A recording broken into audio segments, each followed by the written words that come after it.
Welcome to Front Office Pros. Today, we're going to be going through some Week 9 waiver wire pickups. Hike! All right, Joe. So, talking about the first player who I'm sure is, actually, why don't you just show the audience there for those who are watching who we're going to be talking about? That's right. Number 10 for the Denver Steve. Broncos, Bo Nix, a rookie quarterback. Joe and Broncos faithful have got to be quite excited, although he did play the Carolina Panthers. He was 28 for 37, 284 yards, 3 touchdowns, also had a rushing touchdown. By far his best game as a pro. Coming up next week, he's got at Baltimore. Down the road there, he's got at Las Vegas. He's got Indianapolis. He's got some interesting matchups down the stretch here, Joe. Are you picking up Bo Nix? And if you are, how much FAAB you spending for him? Yeah, I mean, I definitely think he could be worth a pickup. We've seen plenty of decent big games out of him, and honestly, he's providing more rushing upside than I think we anticipated heading into this season. I mean, I know he had the ability to kind of scramble, but he's actually looking a lot faster than I thought. And so that scrambling ability, the rushing touchdowns, is just added intrigue to his fantasy output. I definitely think he's worth it. Like you mentioned, he's got some tougher matchups. Baltimore might sound like a tough defense. I know it's going to be a tough place to play on the road, but their secondary can be had. You saw it again today with the Cleveland Browns. We'll be talking about more about that later. But I think he could still have a decent game. Kansas City will be tougher, but after the bye, like you said, for your playoff run, he's got some juicy matchups. So I wouldn't go crazy for him, but I do think he could be worth, anywhere from $3 to $5, just to kind of stash on your bench potentially. Yeah, I mean, I honestly put him on there because of the performance he had. I felt like he was somebody that was worth talking about, as we kind of discussed before the show. I don't know if I personally would pick him up, maybe as a stash player, maybe for $1 or $2. But I don't think I'd spend all that much because I don't know if I've seen enough from him. I mean, it was against the Carolina Panthers. I just don't know if I've seen enough from him to say I'm going to go out and start him after I pick him up. But he does have some decent matchups. I think he could be a possible streamer. Although it can be agony, I am an advocate of having multiple quarterbacks on your roster so that you can at least play the matchups. Because even if you have the best quarterback on your roster, or in the league, I should say, and he's on your roster, if it's a tough matchup, you're going to fade him more than likely. So to me, it's always good to have a plan B. Yeah, I mean, honestly, with the bye weeks coming up this week, week 9, if you got a quarterback on bye, I mean, I think there's worse options out there than Bo Nix right now, especially like I mentioned against the Baltimore Ravens secondary, who are giving up a bunch of points right now. And I think Bo Nix and this Broncos offense might be able to take advantage. Yeah, and that would be someone. I don't know what the bye weeks are offhand for next week. I mean, I know 49ers for one on bye, just off the cuff here. Yeah, I mean, depending on who's on bye, that might be, this would be the week I think that you might want to play him. Although he'll be going from west to east because it's going to be at Baltimore. It's going to be didn't matter against Tampa Bay. He had another good game against the Bucs. That's a good point. So I mean, that's a consideration, being that he could be a bye week fill-in at least for next week. Okay, so only 2 teams on bye week 9. It's the Steelers and 49ers. Okay, and most likely people are not starting Russell because it's mostly just Brock Purdy then. Right. If you're a Brock Purdy owner looking for a stash, maybe Bo Nix, or maybe this next guy I'm sure we'll be talking about here. Yeah, the next guy who I'm very excited about, or I shouldn't say I'm very excited about. I mean, he's okay. Let me just say who it is, and then we can talk about it. Quarterback Matthew Stafford of the LA Rams. I think now with Puka Nacua coming back, this high-powered offense starts to come back into the frame. 25 for 34. 279 yards, 4 passing touchdowns, had an interception. Going up against at Seattle next week, which, Seattle doesn't really scare me. But he's got some interesting matches coming down the stretch, too. He's got Miami after that, then at New England, Philadelphia, at New Orleans is tough. Buffalo could be interesting. At San Fran's tough. Championship game, he's got Arizona, which is a cupcake matchup. As long as these guys can stay healthy, if Cup can kind of get back to form and he stays on the team, Puka's there and stays healthy, this Rams offense is a high-powered offense. So Stafford, I want to say, I mean, he's rostered pretty. I mean, he's only 33% rostered in sleeper leagues. I'm pretty sure he's rostered quite low in ESPN leagues as well. Yeah, 18.5 in ESPN leagues. Bo Nix is actually higher rostered in ESPN leagues than Matthew Stafford. That's wild. I'm very 36% for surprised by Bo that. Nix on ESPN, so double. Must be the Broncos faithful out there, but I guess so. But I would rather have Stafford. I think for me, and I don't know about you. I mean, I'd be willing to spend. I'd spend 2 to 5% on this guy, maybe a little higher, just because I like the matchups going down the stretch. And if those guys can stay healthy, I think Stafford has proven that he can be a QB1. So I like Stafford. What do you think, Joe? Yeah, I like Stafford as well. I mean, the one thing, like Stafford has better weapons, but Bo Nix has a better offensive line, and he gives you more with like his rushing upside as well, which makes me a little bit more interested in. But Stafford, I'm definitely a streamer if you got Brock Purdy on bye this week as well. Like you mentioned, not afraid of the Seahawks, so I do like Stafford with the full complement of wide receivers. But like you mentioned, can Puka and Cup just stay healthy? To me, that's a big if. Would you prioritize Stafford or Nix? If you're looking for a streamer, I would prioritize Nix over Stafford because he's got the Ravens.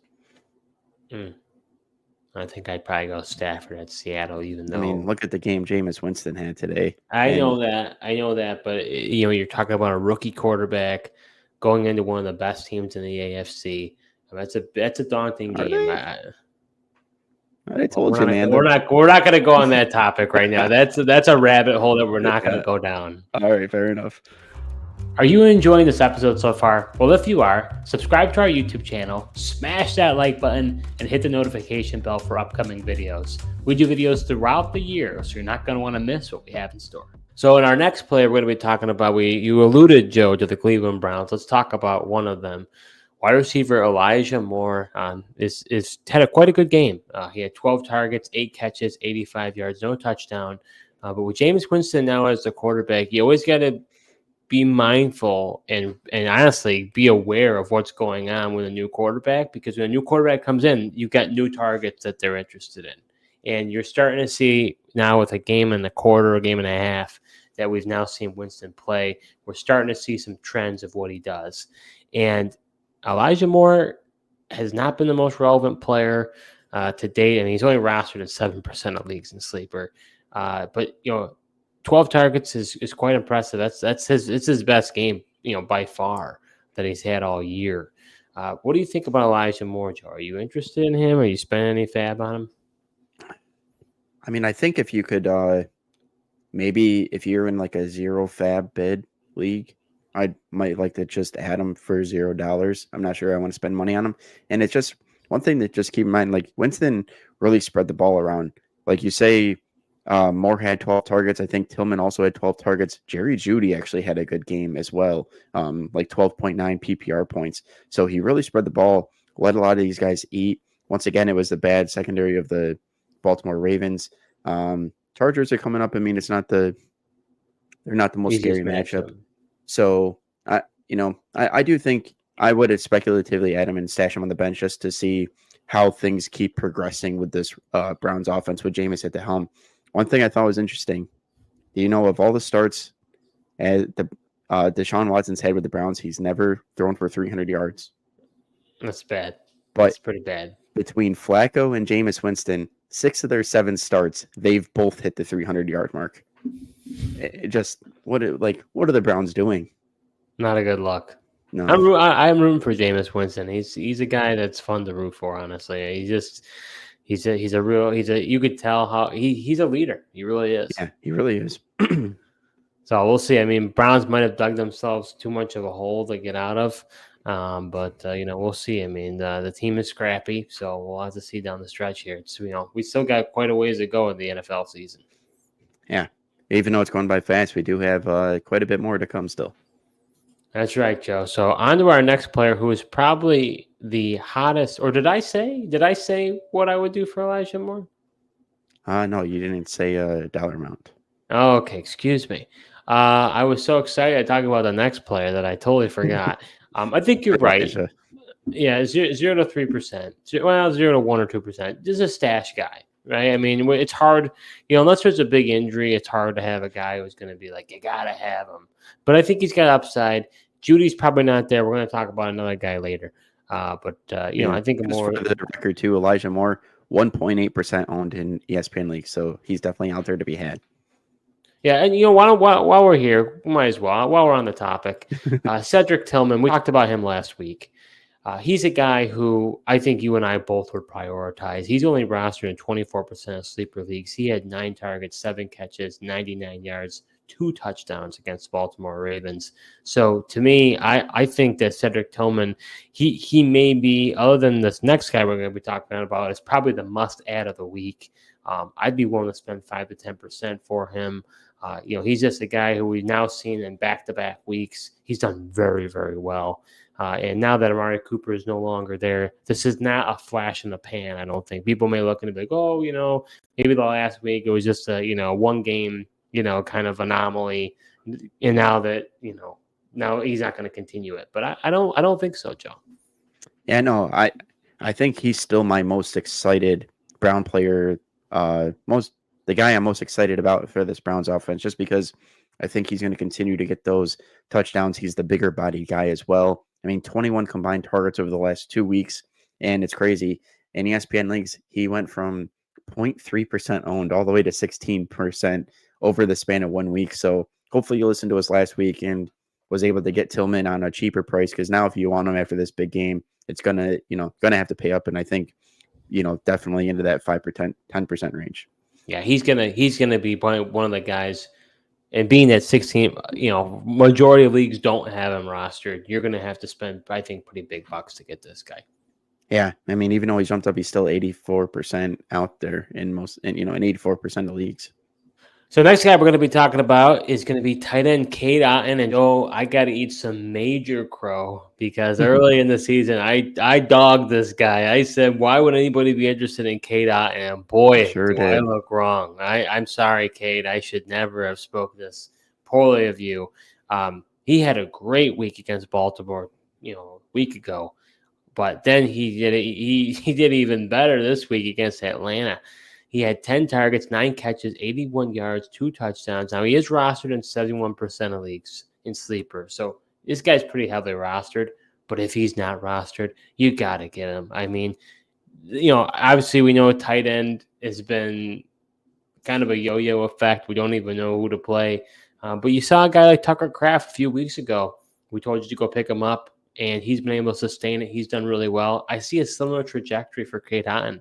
Now that Chris Godwin's out, Mike Evans is hampered with the hamstring. They need somebody to be used in this offense, and Baker was looking his way quite a bit.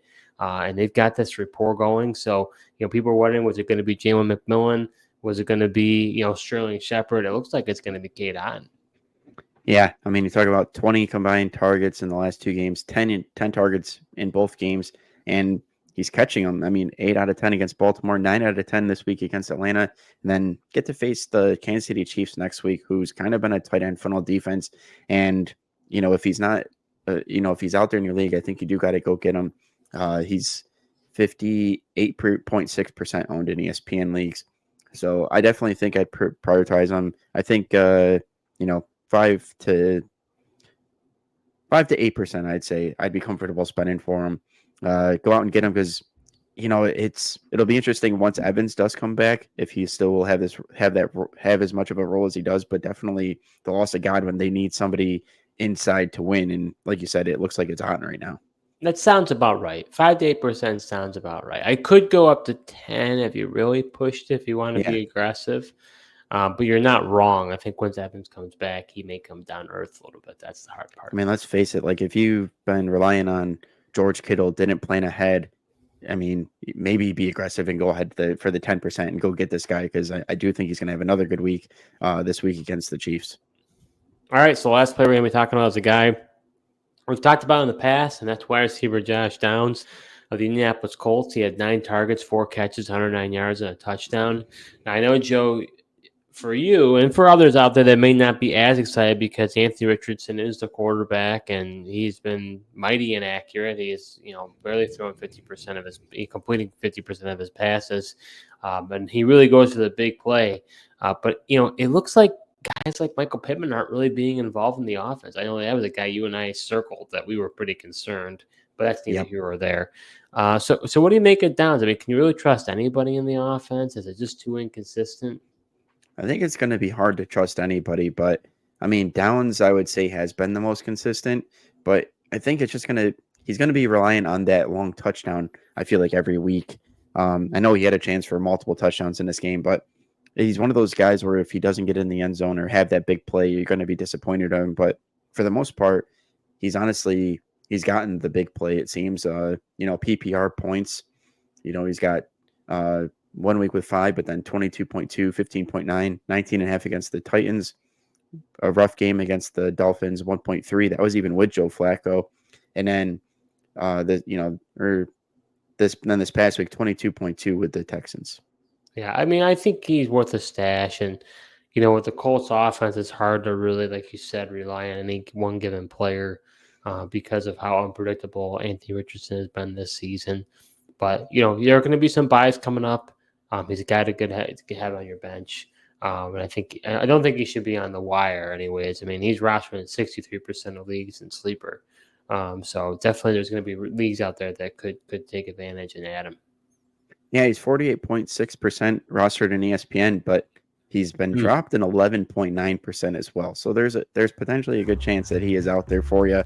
If you're looking for a bench piece, I do think he could be worth an ad because on any given week, if you need a ceiling play, you could just put him in there and just hope that he gets you the big game, and he could win a matchup for you potentially. So that does it for this episode. We talked about a few players that we've got our eye on to go add on the waiver wire. Thanks for tuning in, and until next time.